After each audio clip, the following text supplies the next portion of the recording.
And it took 10 years to get here, so I'm taking at least 5. So we've heard a number of people have been to the annual conference for the National Malcolm Baldrige Performance Excellence Program, which is called the Quest for Excellence. Quests are often associated with individuals who undertake arduous but heroic causes. The hero's journey is a timeless story that shows up in every culture. It's also a pattern that's replicated and can be found in both individuals and organizational experiences. And I find this storyline most appropriate for any organization on a quest for excellence. And I believe the experience that we've had in our quest mirrors the stages of the hero's journey. Our cause is just, noble, and worthy. It's fraught with challenges and unknown dangers, certainly external threats, and the need for substantial internal reflection. And in the end, we are changed, transformed by the experience. There are various descriptions of the hero's journey, and I'm going to use one with 4 stages. So initiation is the first stage, and this is the call to embark on the quest, to go after our vision. And we did this in 2004 when we decided to pursue the Malcolm Baldrige Performance Excellence Criteria with the goal of improving our organization in its mission to improve the health and well-being of our family, friends, and neighbors. We've had a lot of rules and regulations of the regulatory nature, and we still do. And we had other programs that we were working on for quality, but we didn't feel that they added value or made us a better organization. And we wanted to pursue this process to become better, to be driven internally to excel, and to set our standards high.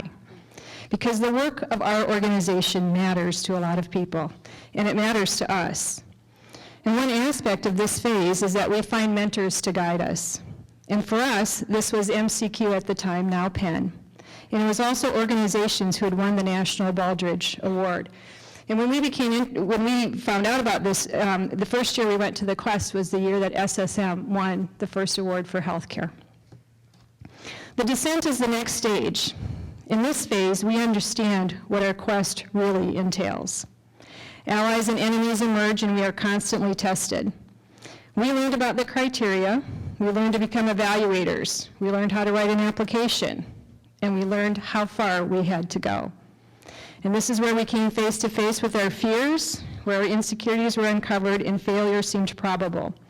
It's where we fought, we argued, we told ourselves that we didn't need to change and the data is wrong. It's where we faced the brokenness of our systems and processes and became overwhelmed with the work in front of us. And this is also, in the hero's journey, the lowest point. It's when it's very easy to stop and to say, this is good enough. We gave it a shot, let's go back to how we were.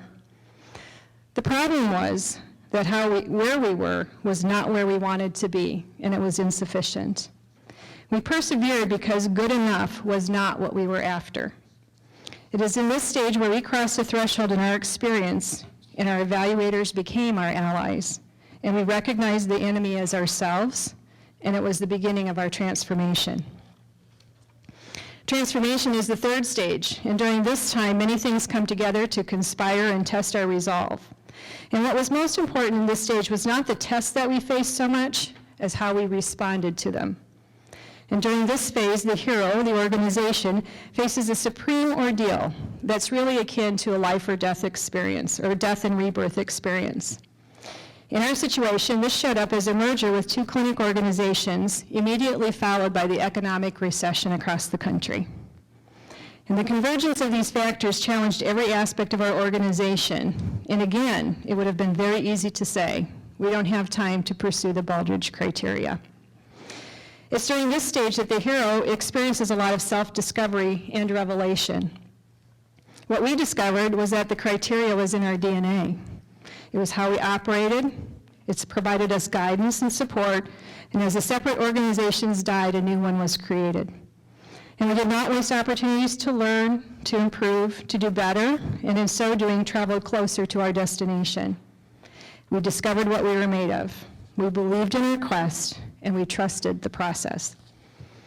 The final stage is the return home with some elixir or element that would serve to transform or benefit others as we have been transformed. And the real point of the hero's journey is that it is one of transformation. One cannot set out on a quest and expect to come back unchanged. Each experience and response shapes the hero. And we might believe that the objective of the quest is the award, and in truth, it isn't. What we've learned is that the true reward is the journey. When we are tested and we want to give up, when we think we cannot come up with any new ideas or solutions, when we feel like we will never fix everything that is broken in the healthcare system, and when we are fatigued from the pace of change and the daunting pressures on every front, then we find out what we're made of.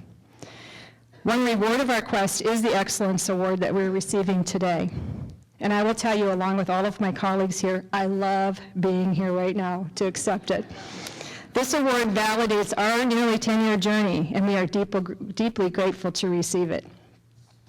I use this analogy today just to share with you a glimpse of our story. And what I know is that everyone in this room here today is on a hero's journey. You cannot be on a path to performance excellence accidentally. It is an intentional decision to make a difference in how you show up, the work that you do, and for those for whom you do it.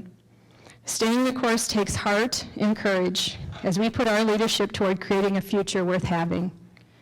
I do want to thank our evaluator team. They were, simply put, awesome, and a whole bunch of them are right here up front. We extend our deep gratitude for the many hours of hard work that resulted in an incredibly valuable report for us. Their evaluation was rigorous, they brought healthy skepticism, and they gave us candid feedback. And this was all in service of our organization and our mission, and we thank you. I also want to thank Brian and Jennifer and Beth for their work to ensure that Penn itself is a quality organization serving its members. And most importantly, I would like all my colleagues to stand up.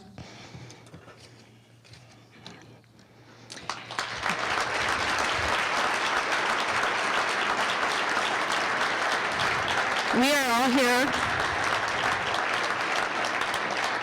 all here as representatives for many more back home, and I want to thank each of them for their heroic efforts to make WinonaHealth a remarkable organization.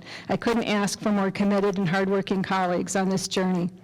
And finally, while we will enjoy this award for a long time to come, we also know that our quest is not over. In fact, we might only be midway. Thank you.